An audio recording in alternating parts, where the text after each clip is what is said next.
Arguably, the biggest hole on the Raiders is defensive tackle. There simply aren't many players.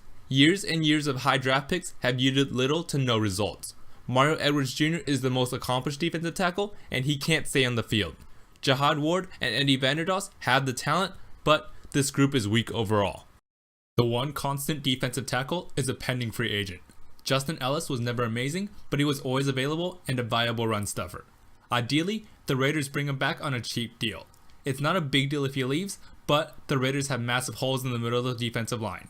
Let's look at the players that will be able to provide some pressure from the middle. The most talented and proven player is Sheldon Richardson of the Seahawks. He does well in both the pass and running game.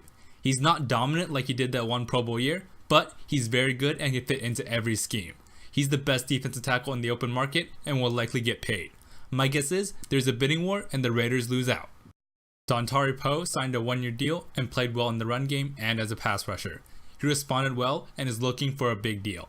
I don't think he'll get the big deal and might have to settle for another one-year deal. If that's the case, the Raiders should look to bring him in. I wanted him last year on a one-year deal and he would have helped tremendously. If Poe doesn't want to sign a one-year deal, I want the Raiders to sign DaQuan Jones of the Titans. He's young at 26 and is dominant as a run stuffer. He provides adequate pass rush, which the Raiders haven't had. The problem is, he's coming off of a torn biceps and health could be a problem. If he checks out medically, he should be the Raiders' primary target. Another injured player is Dominic Easley.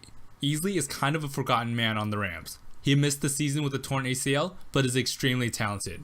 He was one of the key players on the dominant Rams defensive line and is young enough to recover at just 26. The problem is, he's had a long injury history. He won't get much as a free agent and could come to the Raiders at a modest price. Another notable player is Jay Bromley of the Giants. He's capable and still has room to grow. If the Raiders just want another body, Bromley can be that guy. I don't know if the Raiders line would necessarily be better with him though. The guys on the roster currently are talented and he might take away valuable reps. The last player is the Raiders' own Denico Autry. He's terrible in the running game. However, he does have his moments as a pass rusher from the inside. He's good at getting about 5 sacks a season and is best used situationally. If he's willing to come back to the Raiders, it makes sense to bring him back. However, pass rushers are a valuable commodity, especially from the inside, so imagine him leaving and following the money.